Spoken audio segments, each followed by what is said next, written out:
एकुलत्या एका मुलाचे वडील रामशंकरजींची वयाची 75वी ओलांडली होती. परंतु घरातील त्यांचा मानसिक छळ काही कमी होत नव्हता. स्वतःच्याच मुलाने आणि सुनेने बेघर करून रस्त्यावर सोडून ते परदेशामध्ये स्थायिक झाले होते. परंतु ते जेव्हा एका वीटभट्टीवर कामाला गेले तेव्हा त्यांनी अशा एका व्यक्तीला पाहिले की तो त्यांचा मुलगा नसून सुद्धा ते स्वतःला त्या व्यक्तीपासून लपवत होते आणि तोंड झाकून राहत होते. मग तो व्यक्ती नक्की कोण होता की ज्याला पाहून रामशंकरजी एवढे घाबरत होते? आम्ही एक असहाय्य पालक आहोत ज्यांच्या मुलांनी त्यांची आई आजारी असल्याने रस्त्यावर मरण्यासाठी सोडली आहे. म्हणून त्यांनी आमचा खर्च उचलण्यास नकार दिला आणि त्यांचे म्हातारे आई वडील समजून त्यांना घरातून हकलून दिले. अश्रू पुसत रामशंकरजी म्हणाले, काका बघा, रडू नका, पण तुम्हाला खरंच काम करायचं आहे का? भट्टीवर काम करायचं आहे, विटा बनवाव्या लागतील, तुम्हाला दररोज 100 रुपये मिळतील. तुम्ही मला सांगा, हे खूप कष्टाचे काम आहे आणि तुमचे वयही खूप आहे, तुम्ही ते करू शकाल का? मदन म्हणाला, मी करेन. बेटा, रोजचे 100 रुपये पुरेसे आहेत. निदान माझ्या बायकोला तरी उपाशी झोपावे लागणार नाही. मी माझ्या पत्नीसाठी काहीही करेन. तोच माझ्या जगण्याचा एकमेव आधार आहे. तिला काही झाले तर मी आयुष्यभर स्वतःला माफ करू शकणार नाही. मी तिला वचन दिले आहे की मी तिला तिच्या आयुष्यात कधीही कमी पडू देणार नाही. आणि आज मी इतका असहाय्य झालो आहे की मी तिला 2 वेळचे जेवण देखील देऊ शकत नाही. मी माझ्या पत्नीसाठी सर्वात कठीण कार्य करण्यास तयार आहे, अन्यथा मी देखील एकटा मरेन. रामशंकरजींनी अश्रू पुसत सांगितले. त्यानंतर तो माणूस त्यांना घेऊन गेला एका कारखान्यात जिथे बरेच लोक कामे करत होते. मदनने एका माणसाला बोलावले आणि रामशंकरजींना काम सांगायला सांगितले. तेव्हा मदन म्हणाला, काम शिका आणि सगळे येथून बाहेर तंबूत राहा. तुम्ही पण यातील एक होऊ शकता. आणि हो, तुम्हाला दिवसातून 10 तास काम करावे लागेल. मी ते करेन बेटा. मी हे करू शकणार नाही तर मी दुसरे करणार तरी काय? रामशंकरजी म्हणाले, पण हे खूप म्हातारे आहेत, हे काम नाही करू शकणार. मदनजी, या म्हाताऱ्याला कुठून आणलात? एक माणूस मदनला म्हणाला. हे गरीब म्हातारे रस्त्यावर भीक मागत होते, म्हणून मला वाटले की त्यांना इथे नोकरी मिळवून देईन, जेणेकरून ते मनाची भाकर कमवू शकतील. रामशंकरजींनी मदनचे आभार मानले आणि तो माणूस आणि म्हातारे माणूस विटा घेऊन जाऊ लागले. त्यांच्या डोक्यावर आणखी विटा ठेवून लोक त्यांना कामाला लावू लागले. बिचारे अडखळत वीट घेऊन जायचे. कधी कधी ते बसून उसासे टाकायचे, जणू काही तो मरेल, पण तरी तो मेहनत करत असे. तो कसा तरी रात्री जेवणाची व्यवस्था करतो, बायकोचे पोट भरतो आणि दुसऱ्या दिवशी पुन्हा निघून जातो. एके दिवशी तो खूप काम करत असताना बेशुद्ध पडला. लोकांनी त्याच्या चेहऱ्यावर पाणी शिंपडल्यावर तो शुद्धीवर आला. तो उठल्यावर मदन त्यांना म्हणाला, काका, इथून निघून जा, तुम्हाला हे काम जमणार नाही. तुम्हाला बेशुद्ध बघून मालकाने एवढ्या म्हाताऱ्या माणसाला कामावर ठेवल्याबद्दल मला खूप फटकारले, त्यामुळे मी तुम्हाला इथून ठेवू शकत नाही. बेटा, दया कर, मी कुठे जाणार? तुझा बॉस कुठे आहे? मी त्याच्याशी बोलेन. रामशंकरजींनी विनवणी करत म्हणाले, ते मालक आहेत, त्यांच्या गाडीतून जात आहेत, पण काही उपयोग नाही काका, ते मान्य करणार नाहीत. जेव्हा मदनने त्यांना सांगितले तेव्हा रामशंकरजी तिथल्या मालकाकडे धाव घेतात आणि मालक मालक म्हणत धावत असतात. रामशंकरजींनी त्यांच्या मालकाचा चेहरा पाहून जणू पुतळाच बनतात आणि ते पटकन आपला चेहरा लपवतात आणि पटकन हात जोडून मदनकडे येतात आणि म्हणतात, ठीक आहे बेटा, मी निघतोय. म्हाताऱ्यावर दया दाखवल्याबद्दल खूप खूप धन्यवाद, पण माझे नशीब खराब आहे, मग कोणी काय करू शकेल? रामशंकरजींनी आपले अश्रू पुसले आणि तेथून निघू लागले. पण मदननेही शंकरजींकडे आश्चर्याने पाहिले आणि म्हणाले, पण काका, तुम्ही मालकाला काहीच का बोलला नाहीत? साहेबांना पाहून तोंड का लपवले? काय झालं काका, एवढे का घाबरलात? तुम्ही प्रयत्न करायला हवे होते.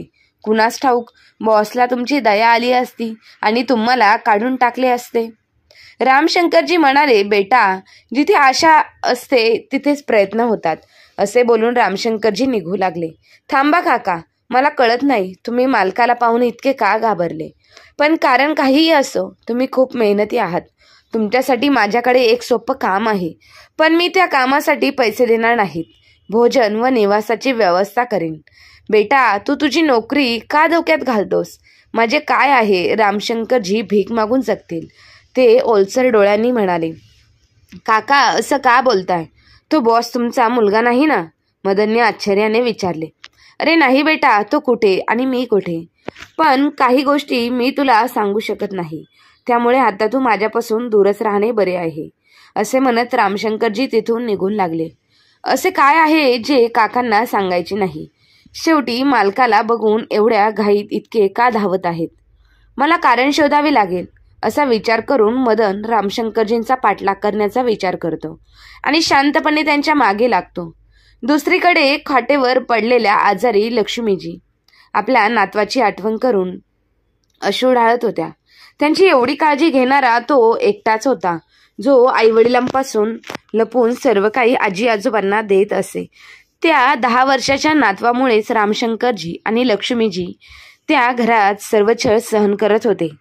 लक्ष्मीजी आता खूप आजारी होत्या. त्यांना एका घराच्या कोपऱ्यात एक छोटी खोली दिली होती. ती बहुतेक खोलीतच राहायची. तिला कधी बाहेर यायचं असेल तर ती सुनेला ती अडवायची नाही. म्हणायची, खबरदार म्हातारे, जर तुम्ही खोलीतून बाहेर आलात तर सारखी बाथरूममध्ये ये जा करत राहू नकोस. जर बाथरूममध्ये पडून तुम्ही अंथरुणावर झोपलात तर माझ्याकडून कोणतीही सेवाची अपेक्षा करू नका. बिचाऱ्या लक्ष्मीजींचे मन उदास राहिले. त्यांचा 10 वर्षाचा नातू सौजन्य हे सर्व पाहत होता. त्याला आजी आजोबांविषयी खूप आपुलकी आणि प्रेम होते. त्याला आठवायचे की ती आजारी पडण्यापूर्वी त्याची आजी त्याच्यासोबत खूप मस्ती करायची. त्याला कडेवर घेऊन आजूबाजूला फिरायची, येऊन पूजा करायची आणि मग मंदिरात जायची. ती अनेकदा मंदिरात भजने गायची, त्यामुळे तिथल्या सर्वांमध्ये ती खूप लोकप्रिय होती. भजन ग्रुपमध्ये त्यांचे चांगले सर्कल होते. परंतु 2 महिन्यापूर्वी पडल्यामुळे त्यांना ऑपरेशन करावे लागले. आता त्या आधाराने ती चालू लागली, पण तिच्या सुनेने तिला बाहेर जाण्यास पूर्णपणे बंदी घातली होती. आजी आजोबांना असे आतून गुदमरताना पाहून नातवाला खूप वाईट वाटायचे. एके दिवशी त्याने जाऊन लक्ष्मीजींना विचारले, आजी, तुला बाहेर जावेसे वाटत नाही का? लक्ष्मीजी बोलली, बाहेर जावेसे कोणाला वाटत नाही. दिवसभर गुदमरून राहावे लागते, अर्थात पिंजऱ्यात. खूप सोयी आहेत, पण पक्षाला बाहेर मोकळे राहण्याचा आनंद मिळतो. सौजन्य म्हणाला, आजी ठीक आहे, तू उद्या तयार राहा. आई तिच्या किटी पार्टीला गेल्यावर शिकवणीला जाताना मी तुला कॉलनीच्या मंदिरात सोडतो आणि परत येताना तुला घरी घेऊन येतो. सौजन्य म्हणाला, आजी मला माहीत आहे, ती निरोगी असताना रोज तिथे जायची. तुझे मित्रमैत्रिणी तिथे आहेत आणि ते तुला विचारतात. नातवाचे ऐकून त्यांच्या डोळ्यात चमक, अंगणात चपळता आणि चेहऱ्यावर आनंद आला. ती म्हणाली, खरंच बेटा, तू मला घेऊन जाशील ना मंदिरात? हो नक्कीच आजी, तू उद्याच्या वेळी या वेळी तयार राहा. लक्ष्मीजींनी आनंदाने सौजन्याला मिठी मारली. त्या क्षणापासून ती उद्याची वाट पाहू लागली. किती दिवस झाले होते देवळात जाऊन, शेजारी पाजाऱ्यांशी बोलून, गल्लीबोळात जाऊन आणि मैत्रिणींशी गप्पा मारून. दुसऱ्या दिवशी शिकवणीच्या वेळी सौजन्य आजीचा हात धरत मंदिरात घेऊन गेला. मात्र ती आधारासाठी अवलंबून होती. खूप दिवसांनी त्याला म्हातारी आजी चपळ वाटली. ती लहान मुलासारखी रस्त्यांकडे बघत होती. आज शेजाऱ्यांना पाहून सर्वांना विचारत होती. भाजी विक्रेती, किराणावाले सगळे लोकही तिला पाहून खूप आनंदित झाले आणि काही जण तिच्या पायाला स्पर्शही करत होते. आजी सुद्धा कधी कुणाच्या मुलीच्या लग्नाबद्दल, कधी कुणाच्या बायकोच्या आजाराबद्दल, तर कधी मुलांच्या शिक्षण आणि नोकरीबद्दल विचारत होती. सगळ्यांची कौटुंबिक पार्श्वभूमी माहीत असल्याचं पाहून सौजन्याला आश्चर्य वाटलं. सगळ्यांच्या शुभेच्छांना ती मनापासून प्रतिसाद देत होती. सगळ्यांच्या घरच्यांनी आणि मुलांची खबर विचारपूस करून ती अशीच मंदिरात पोहोचली. सौजन्याने अद्भुतपूर्ण शांतता पाहिली. तिचा चेहरा बघून तिच्या मैत्रिणी रडू लागल्या. सौजन्य आजीच्या आनंदाने आश्चर्यचकित आणि आनंद झाला होता. अगदी तासाभरापुरते का होईना आजीचे मन पुन्हा जिवंत झाले होते. त्याने आजीला परत घरी आणली. आजीला खजिना सापडल्यासारखा आनंद झाला. सगळीकडे तिथली ती गोष्टी सौजन्याला उत्साहाने सांगत राहिली आणि सौजन्याला अनेक आशीर्वाद दिले. आता हेच रोजचे झाले होते आणि ह्या सगळ्या गोष्टीचा परिणाम असा झाला की डॉक्टर आश्चर्यचकित झाले आणि त्यांनी रक्तदाब आणि व्हिटॅमिनच्या गोळ्या घेणेही बंद केलं. आता कधी कधी तसं न करताही चालायची, फक्त सौजन्याचा हात धरून. ती घुसमटत आजारपण, दुःख, नैराश्य तिथं सोडून त्या बदल्यात आनंद, सकारात्मक ऊर्जा आणि शांतता आणायची. तो 1 तास तिच्या 23 तासांच्या सुनावणीत वाढ करण्यासाठी संजीवनी बनला आणि त्यांचा सौजन्य त्यांच्यासाठी हनुमानजी बनला होता. आता हे तर रोजचेच झाले होते आणि सुनेला काही कळू नये म्हणून बिचारे शंकरजी स्वतः घरातील काम एकटेच करायचे, म्हणून 2 वेळचे जेवण मिळायचे. पण एके दिवशी त्यांच्या सुनेला सर्व प्रकार कळाल्यावर तिने नातवाला बेदम मारहाण केली. त्यांनी लक्ष्मीजींना भुकीने खोलीत कोंडून ठेवले होते. मग अचानक शंकरजी घाबरू लागले. आवाजाने अचानक लक्ष्मीजींच्या तिच्या विचारातून बाहेर काढले. काय झालं? चल लक्ष्मी, आपण आता इथे राहू शकत नाही. पटकन तुझे गाठोडे बांध. रामशंकरजींनी त्यांच्या पत्नीला लक्ष्मीला म्हणाले. पण ती म्हणाली, इथे मी ठीक आहे. आता कुठे जायचं? मोठ्या कष्टाने इथे घर मिळालं आहे. आता कुठे जायचा हा विचार करत लक्ष्मीजींनी विचारले. लक्ष्मी, आपण जिथून इथे आलो आहोत तिथे आपल्याला परत जायचे आहे.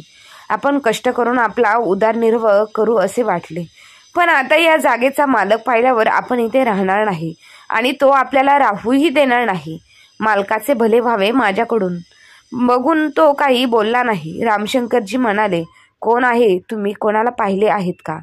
कोण तो आहे मालक? लक्ष्मीजींनी आश्चर्याने विचारले. रामशंकरजी लगेच म्हणाले, तुम्ही त्या श्रीकांतला भेटलात का? लक्ष्मीजींनी विचारले आणि गुपचूप तिने सामान बांधू लागले. मदन त्यांच्या तंबूच्या बाहेर उभा होता. हे सर्व ऐकून तो आश्चर्यचकित होतो आणि विचारतो, त्यांना मालकाचे नाव कसे कळाले? शेवटी हे दोघे कोण आहेत? माझ्यासमोर मालकाचे आई वडील मेले, हे त्यांचे आई वडील असू शकत नाही. मग मालकाला ओळखणारे ते कोण आहेत? असा विचार करून तो तिथून निघून जातो आणि ते वृद्ध जोडपी पुन्हा निघून जातात. रस्त्यावर गाठोडी घेऊन चाललेल्या मदनला त्या दोघांची अवस्था पाहून खूप वाईट वाटत होते. हे दोघे बिचारे कुठे जातील? पण आता त्यांनी हकीकत जाणून घेतल्याची घबराट निर्माण झाली होती. म्हणून त्यांनी आपल्याला एका माणसाला पाठवले आणि रामशंकरजी आणि लक्ष्मीजी इतर काही कामाच्या बहाण्याने नवीन आश्रय दिला, जेणेकरून ते घरोघरी फिरू नयेत आणि त्याला त्यांची सत्यताही कळू नयेत. एके दिवशी अचानक पण त्याच्या वीट कारखान्याच्या बाहेर त्याला रामशंकरजींची घोंगडी पांघरून बसलेले दिसतात. पण तो रामशंकरजींना दिसत नसल्याने बतावणी करतो. रामशंकरजी थोड्या अंतरावर बसले होते आणि मालक श्रीकांतला पाहताच त्यांनी हात जोडले आणि रडू लागले. ते इतके दूर होते की मदनला ते काय बोलत होते ते ऐकू येत नव्हते, पण आता त्याला या प्रकरणाची माहिती असणे आवश्यक होते. म्हणून त्याने आधार बदलून त्यांच्याकडे जाण्याचा विचार केला. परंतु तो त्यांच्या जवळ पोहोचला तोपर्यंत दोघेही स्वतंत्र मार्गाने जाऊ लागले. मदनने विचार केला की आज ही संधी गमावली होती, पण ती संधी त्याला लवकरच मिळणार होती. काही दिवसांनंतर रामशंकरजी पुन्हा वीट कारखान्याच्या बाहेर श्रीकांतची वाट पाहत असल्याचे दिसले आणि यावेळी मदन कचरा उचलण्याच्या वेशात त्यांच्यासमोर कचरा गोळा करू लागला. श्रीकांत आल्यावर रामशंकरजी म्हणाले, बेटा, तुला त्याच्याबद्दल काही माहिती आहे का? हो, तो देश सोडून गेला आहे, श्रीकांत म्हणाला. आणि माझे घर? रामशंकरजींनी आशाळभोर डोळ्यांनी विचारले. काका, घर सध्या बंद आहे, पण विक्रीसाठी ठेवले आहे. तो म्हणाला, बघा काका, तुम्ही सगळे लोक इतकं करूनही मी शांतपणे तुम्हाला मदत करतोय, ते फक्त कारण तुम्ही गैरसमजाचे बळी होतात. पण हे विसरू नका की जाणून म्हणून किंवा नकळत तुमच्याकडूनही योग्य चूक झाली आहे. अहो, प्रत्येक पालकाचा आपल्या मुलावर विश्वास आहे, हे मला मान्य आहे, पण दयाळू बनणे योग्य नाही. मी आता निघतो असे बोलून श्रीकांत निघून गेल्यावर शंकरजी ढसढसा रडू लागले. श्रीकांतजी निघून जाताच मदन सरळ रामशंकरजींकडे येतो आणि म्हणतो, अहो काका, काय झालं? तुम्ही का रडत आहात? इतके दिवस मला तुमची कहाणी जाणून घ्यायची इच्छा होती, पण मला समजले नाही. तुम्हाला कसे विचारू? तुम्ही दोघे कोणाच्या परदेशात बोलत होते? काय झाले तुम्हाला? बॉस तुमच्यावर का रागवला आहे? बेटा, माझी गोष्ट कळाल्यावर तू काय करशील? रामशंकरजी म्हणाले, काका, तुमचा माझ्या बॉसशी काय संबंध? त्या दिवशी त्यांना बघून तुम्ही का पळून गेलात? काका, कदाचित मी तुम्हाला काही मदत करू शकेन. मदनने रामशंकरजींचा हात धरला आणि म्हणाला, बेटा, तू मला मदत करू शकत नाहीस, पण तरीही मी तुला आज माझी गोष्ट सांगतो. हा तुझा मालक श्रीकांत, जाणून बुजून मी आपल्या मुलाच्या जाळ्यात येऊन त्याच्याशी फार वाईट वागलो. तो माझ्या मुलासोबत काम करायचा. ह्या बहाण्याने तो आमच्या घरी यायचा. तो खूप चांगला होता. तो आमच्या मुलासारखा होता. पण माझ्या मुलाने आमच्या असहाय्यतेचा फायदा घेतला. माझा मुलगा आणि सून यांनीच माझी फसवणूक करून माझी संपत्ती घेतली आणि त्यांनी आमच्याशी अतिशय वाईट वागणूक दिली. पण जेव्हाही तो घरी यायचा तेव्हा माझा मुलगा श्रावण कुमार असल्याचा आव आणायचा आणि माझी सून मुलाला तितकीच साथ द्यायची. ते घरी आमच्यावर हात उचलायचाही मागे हटले नाही. घरी तयार केलेल्या डाळीचे पाणी आम्हा दोघांना द्यायचे आणि स्वतः डाळ खायचे आणि भात आमच्यासाठी ठेवायचा. सून फोनवर बोलायला लागली की शशांक तिथे बसून टीव्ही बघायचा. दिवसभर काम करून आम्ही इतके भुकेलेलो आणि थकलेलो होतो की आम्ही ते खाऊ लागलो. तेवढ्यात दारावरची बेल वाजली. मला वाटले शशांक तिथे बसला आहे, तो उघडेल. पुन्हा दारावरची बेल वाजल्यावर नवरा बायको दोघांनी आधी दार उघडून पिझ्झा घेतला आणि मग दार बंद करून आमच्याजवळ आले आणि आमच्याकडून जेवणाचे ताट घेतले. मी विचारले, काय झाले बेटा? सुनमानाने म्हातारा खाण्यात इतका व्यस्त होता की त्याला दारावरची बेलही ऐकू आली नाही. तुम्ही इथे असताना आम्हाला दार उघडावे लागणार. शशांकने बापाला दोनदा थप्पड मारली. रामशंकरजी म्हणाले, बेटा, आम्ही जेवत होतो म्हणून लक्ष दिले नाही. यापुढे असे होणार नाही. आमचे जेवण द्या. मी हात जोडून म्हणालो, पण त्याच्या मनात काहीतरी वेगळं चालू होतं. दोघंही एकमेकांकडे पाहत आणि हसतमुखाने अन्न जमिनीवर पसरवतात. लक्ष्मी आणि मी रडू लागतो. मला वाटलं आम्ही फक्त रोटी खाऊ, पण तोही रोटी घेऊन जाऊ लागला. ते पाहून लक्ष्मीने त्यांचे पाय धरले आणि म्हणू लागली, बेटा, मला भाकरी दे. मला खूप भूक लागली आहे. दे बेटा. पण त्यांना आमच्यावरही जराही दया आली नाही. श्रीकांत जेव्हा जेव्हा आमच्या घरी यायचा तेव्हा आम्हाला मनसोक्त जेवण दिले जायचे. आम्ही संवादाने भेटायचो, पण तो निघून गेल्यावर त्याने पुन्हा आम्हाला दुप्पट काम करायला लावले. एके दिवशी श्रीकांत त्याच्या कुटुंबासह आमच्या घरी जेवायला आला. खाणेपिणे संपले आणि ते निघून गेले. तो निघून गेल्यावर माझी पत्नी भांड्यांचा ढीग घेऊन बसली आणि मी घर साफ करण्यात व्यस्त झालो. काही वेळाने श्रीकांत परत येतो. तो मोबाईल विसरला होता. जेव्हा तो आत आला तेव्हा माझा मुलगा शशांक मला त्याचे बूट साफ करायला लावत होता आणि काही घाण दिसल्याबरोबर त्याने मला लाथ मारली आणि मला मागे पाडले. ते पाहून श्रीकांतला आश्चर्य वाटले आणि त्याने मला जमिनीवरून उचलले आणि म्हणाला, काका, तुम्ही ठीक आहात ना? श्रीकांतने हे बोलताच मी ढसढसा रडायला लागलो आणि त्याने शशांकला दोनदा चपराक मारली आणि खूप कडक शब्दांत शिव्या घातल्या की आई वडिलांशी असं कोणी वागतं का? तेव्हा श्रीकांतने मला त्यांच्या कार्यालयात याबाबत तक्रार करण्यास सांगितले, म्हणजे त्यांची नोकरी सुटेल. आणि तो असेही म्हणाला, यासाठी घाबरण्याची गरज नाही. तो त्याला धडा शिकवेल. आणि दुसऱ्या दिवशी त्याने मला त्याच्याबद्दल तक्रार करण्यासाठी आधी पोलीस स्टेशन आणि नंतर NGOच्या ऑफिसमध्ये जाण्यास सांगितले. मी पण गेलो. हे बोलून रामशंकर शांत झाले आणि त्यांचे अश्रू वाहू लागले. पण पुढे काय झाले काका? पुढे पण सांगा, मदनने विचारले. बेटा, श्रीकांत सकाळी मला घ्यायला आला होता. त्या पहिल्या रात्री शशांक आणि सुनेने आम्हाला सांगितले की आम्ही त्याच्या विरोधात काही बोललो तर रस्त्यावर राहण्याची व्यवस्था केली जाईल आणि मी त्या म्हाताऱ्याला मारेन. सुनेनेही त्याला धमकावत सांगितले की मुलाच्या घरात राहून 2 चपात्या खायच्या असतील तर गप्प बसा आणि सर्व दोष श्रीकांतवर टाका, म्हणजे बॉस त्याला ऑफिसमधून हाकलवून देईल आणि त्याच्या जागी माझी बढती होईल. ही आमची सर्वात मोठी चूक होती आणि बळजबरीतून तुम्ही लोकांनी शशांकला नोकरीवरून काढून टाकावे म्हणून हे सर्व आपण जाणून बुजून करायचे आहे असे सांगून संपूर्ण दोष श्रीकांतवर टाकला.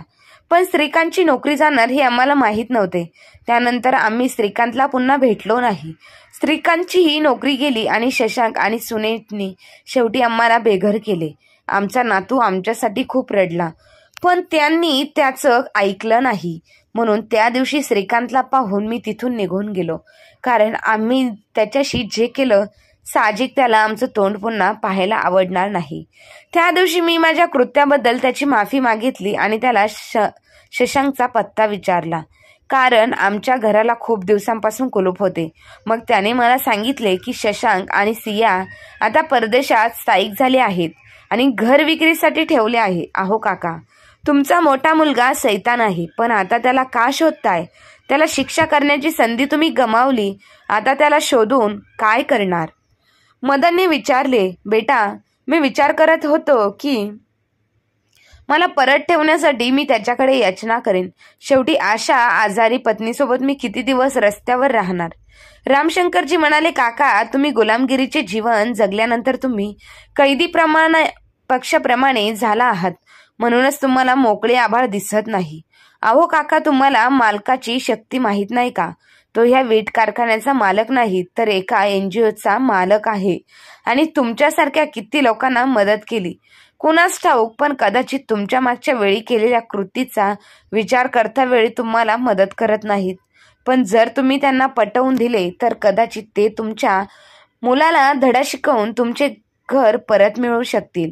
मदन म्हणाला, बेटा, आता तो माझ्यावर विश्वास ठेवणार नाही, त्यामुळेच त्यांनी मला कारखान्यात राहण्यास सांगितले नाही. हे माहीत असून मी की असह्य आहे. रामशंकरजी ओलसर डोळ्यांनी म्हणाले, मग काका, तुम्हाला अजूनही मालक समजले नाहीत. भले समोरून येऊनही तुम्हाला मदत केली नाही, पण जो माणूस अचानक तुम्हाला आधार द्यायला आला तो तुम्हालाही जाणवला नाही. तो आधार कुठून आला? अहो, मालकानेच मला तुमची व्यवस्था करायला सांगितली होती. हे ऐकून रामशंकरजी आश्चर्यचकित झाले आणि त्यांचे डोळे भरून आले की त्यांनी ज्याच्याशी इतका अन्याय केला त्या व्यक्तीने आजही आमच्या अनोळखी लोकांसाठी जेवण आणि राहण्याची व्यवस्था केली आहे. त्यानंतर रामशंकरजी श्रीकांतकडे जातात आणि त्याच्या पायावर डोके ठेवून माफी मागू लागतात. त्यावर श्रीकांत म्हणतो, काका, असे करू नका. मला पापाचे भागीदारी का बनवत आहात? उठा. तुमच्यामुळेच मी आज ह्या पदावर पोचलो आहे. मला त्या नोकरीतून काढून टाकले नसते तर मी काही मोठा करण्याचा विचार केला नसता. आभार तर मला तुमचे मानावे लागेल. आता तुम्ही इथे राहणार नाहीत असे मला वाटते. माझ्याबरोबर माझ्या घरीच चला. तुमच्याशी उपचाराची व्यवस्था केली आहे. त्यानंतर श्रीकांत दोघांनाही त्याच्या घरी घेऊन जातो. काही दिवसांनी शशांकला फोन येतो आणि तो त्याला सांगतो की तुमच्या घरासाठी खरेदीदार तयार आहे, पण हे घर अजूनही तुमच्या वडिलांच्या नावावर आहे. कदाचित तुम्ही सरकारी नोंदणी करून घ्यायला विसरला असाल. आता घर विकायला बापाचे कागदपत्र हवेत, पण हे कसे शक्य होईल? मी सर्व कायदेशीर काम केले होते की माझे वडील मरण पावले आहेत. फोनवरची व्यक्ती म्हणाली, 50 लाखाचा विमा आहे. जर त्याची बायकोही नसेल तर तो विमा फक्त त्याचा मुलगा आणि सून यांनाच मिळेल. हे ऐकून दोघे पती पत्नी नाचू लागले आणि तिथून तो माणूस म्हणाला, साहेब, वडिलांचे प्रमाणपत्र दाखवा आणि हे पैसे तुमच्या नावावर करा. तुम्हाला हवे असल्यास मी एक बनावट प्रत बनवू शकतो. त्यासाठी थोडा खर्च येईल. तो माणूस म्हणाला, तुम्ही करा, तुम्हाला पाहिजे तेवढे, मी पैसे तुम्हाला देईन. शशांक खुश झाला आणि म्हणाला, ठीक आहे सर, तुम्ही या घर विकण्यासाठी कागदपत्रांवर सही करावी लागेल आणि मृत्यूचा दाखलाही भरावा लागेल. त्या माणसांच्या विनंतीवरून तो काही दिवसात भारतात परततो. म्हातारे आई वडील मेले असावे असे त्याला वाटत होते आणि सर्टिफिकेट पाहिल्यावर घाईघाईत सही करतो. घर विकून पैसे मिळवण्याची त्याला इतकी घाई होती की कुठलाही पेपर वाचण्याची त्याला गरज वाटली नाही. त्यावर स्वाक्षरी झाल्यानंतर श्रीकांत, मदन आणि रामशंकरजी मागून त्याच्यासमोर येतात आणि म्हणतात, आता तू जिथून आला आहेस तिथून परत जा बेटा, आता तुझे काम झाले आहे. त्यांना पाहताच शंकरांचा चेहरा आश्चर्याने ओसरला. म्हणाले, हे सर्व काय आहे? काही नाही बेटा, ज्याची वस्तू होती त्याला ती परत मिळाली. आता तू परदेशात परत जाऊ शकतोस. असे मी कसे विसरलो? तू हे घर विकणारा होतास आणि सर्व टॅक्स भरणार होतास, म्हणजे परदेशात स्वतःचा व्यवसाय उघडता येईल. पण आता हे घर गेले. श्रीकांत हसत हसत त्याला म्हणाला, गप्प बस श्रीकांत, तू माझ्या वडिलांना याही आधी भडकवण्याचा प्रयत्न करत होतास आणि तू तेच काम करतोयस. बाबा, त्याच्यावर विश्वास ठेवू नका. यावर शशांक हे बोलताच असताना रामशंकरजी त्याला जोरात थप्पड मारतात आणि म्हणतात, जर त्या दिवशी विश्वास ठेवला असता तर आज आमची अवस्था इतकी वाईट झाली नसती. आता तू रस्त्याची धूळ चाटत राहा. खबरदार, माझा मुलगा असल्याचा कोणाला सांगितले तर माझ्या मृत्यूनंतरही मी माझे घर आणि पैसे श्रीकांतच्या NGO कडे हस्तांतरित करेन, पण मी तुझे नावही जिभेवर आणणार नाही. तो वडिलांच्या पाया पडून विनवणी करतो. बाबा, असं करू नका. माझी बायको पुन्हा आई होणार आहे. तुम्ही आजी आजोबा होणार आहेत. मी रस्त्यावर आलो तर मी त्याची काळजी कशी घेणार? आई कुठे आहे? पप्पा, मला आईकडे घेऊन जा. मला यावेळी तुम्हा दोघांची खूप गरज आहे. रामशंकरजी संतापले आणि म्हणाले, तुझ्या आईचे नाव काढण्यापासून सावधान राहा. मग आम्ही पुन्हा तुमच्या पत्नीचे नोकर बनून तिची सेवा करू शकू, यासाठी तुम्हाला आम्हा दोघांची गरज आहे का? तू तुझ्या आजारी आईला घरातून हाकलून दिलेस, तेव्हा कुठे गेला होतास? त्यावेळी माझ्याकडे काही नव्हते. मीही रस्त्यावर आलो होतो. मीही भीक मागून बायकोचे पोट भरले. आता तुम्ही जा आणि तुमच्या पत्नीसाठी आणि भावासाठी, मुलासाठी रस्त्यावर भीक मागा. मग तुम्हाला बापाची वेदना जाणवेल. असे बोलून रामशंकरजी तिथून निघून जातात आणि वडिलांना जाताना पाहून मुलगा रडत रस्त्यावर पडून राहतो. असे करताच तो परदेशात डोके टेकून परततो. तर मित्रांनो, तुम्हा सर्वांना काय वाटते? रामशंकरजींनी आपल्या मुलाला आणि सुनेला धडा शिकवून बरोबर की चूक केली? कमेंट बॉक्समध्ये नक्की लिहून कळवा. तुमचं मत नक्की कळवा मित्रांनो.